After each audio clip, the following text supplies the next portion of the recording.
how much fat do you need to eat on a ketogenic diet? There's a million different angles I can attack this from, but I'm gonna try to keep it short and sweet and to the point and make this as simple and straightforward for you as possible. So a ketogenic diet is a diet that is low in carbohydrates. When you drop carbohydrates, or when you enter into like starvation, right, in a famine, your body doesn't have exogenous glucose to maintain the narrow bandwidth of blood glucose required to fuel the brain, which parts of the brain need glucose. So we have this process called ketosis. It allows us to break down fatty acids, which are the body's primary stored fuel source. We store fatty acids so we can use them in the absence of glucose. So your body is so cleverly designed, this machine is so intelligently designed, that we don't have to be constantly eating glucose. In fact, we don't ever need to eat glucose. For the glucose that we require, we can actually generate through gluconeogenesis, which is a good thing, not something to fear. It is a process that's required for ketosis and for health, right? So through gluconeogenesis, the generation of glucose from the backbone of broken down fatty acids, which becomes glycerol, you can make glucose out of glycerol or out of protein, out of certain amino acids. Not all amino acids, not all protein turns into chocolate cake in your belly, but certain amino acids can be turned in to glucose to feed parts of the brain that require it. So, ketosis, ketogenic diet, basically get you burning fat, get you burning ketones instead of glucose, although you need some glucose. Now, there are different contexts that people use a ketogenic diet for. The context is going to determine how much fat you're going to be eating. Most people are doing a ketogenic diet for fat loss. Most of the literature, the scientific and medical literature, are for a medical ketogenic diet.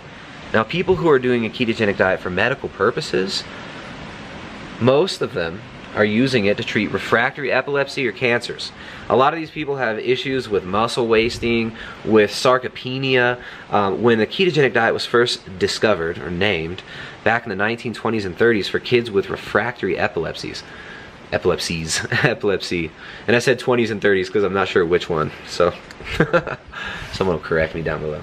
But yeah, so I'll say in the 1920s when the ketogenic diet was named, it was a treatment for refractory epilepsy for kids. Kids who were getting seizures and nothing would help. No drugs were helping. So it was this amazing, almost miraculous thing that they were able to maintain the narrow bandwidth of brain chemistry required not to have seizures in these kids by administering a high-fat, very low carbohydrate diet. Now, the ketones being present in the blood seem to correlate with lower seizures, right? So they called it a ketogenic diet, they named ketones, and the history from there is very interesting. Anyways, these kids are children, they're growing. A ketogenic diet, a high-fat diet, induces satiety. Now the reason so many people use keto for fat loss are because of the side effects of decreased hunger and inflammation, which are super beneficial, and this allows you to tap into body fat efficiently. But if you're an 8-year-old kid who's got epilepsy, all kinds of other medical issues these kids a lot of the times have as well, maintaining your proper growth patterns is super important. So getting enough calories in when you're in this carb restricted state can be difficult. Therefore, super high fat, very important for those kids. Also, they had to be in ketosis all the time. So that's a medical ketogenic diet. Now, 95% of you out there, I'm guessing, are probably not using this diet for cancer or epilepsy. You're probably using it for fat loss or to optimize your mental performance, your cognitive performance, to decrease your inflammation and improve your life. Now, actually I named a bunch of contexts there, but most of you are probably doing it for fat loss. If you're doing it for fat loss, 80% fat, as shown in the literature and like the ketogenic diet medical literature, is not really relevant to you.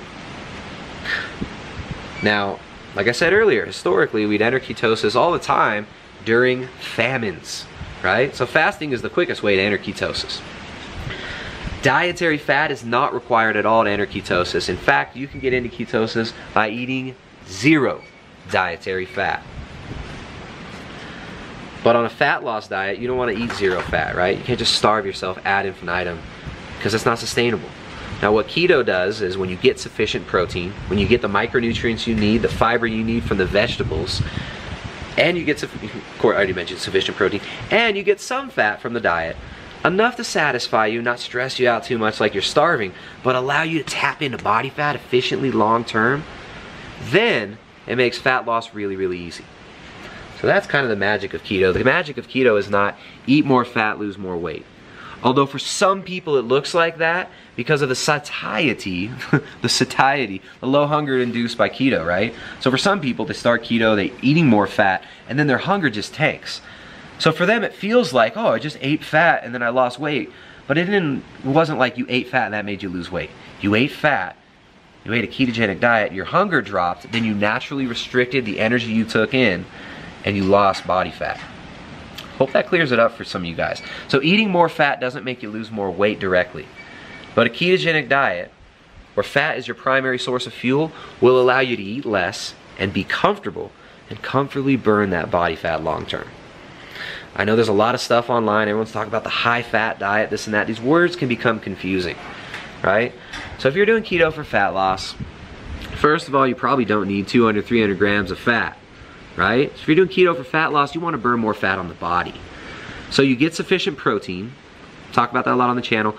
For most people, even resistance training athletes, 0.8 grams per pound of your lean body mass is plenty of protein.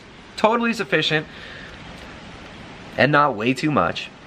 Also like 1.6 grams per pound is another good way.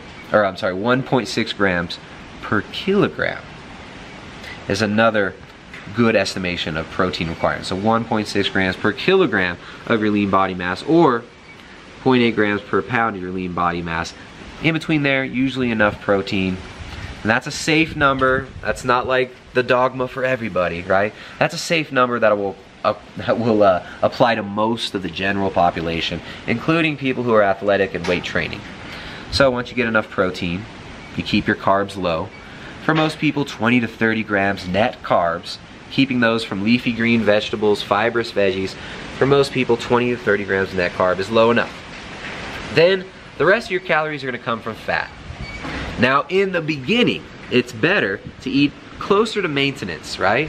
You don't want to stress the body out too much with a huge deficit while you're transitioning, having to create these new mitochondria to burn the fat.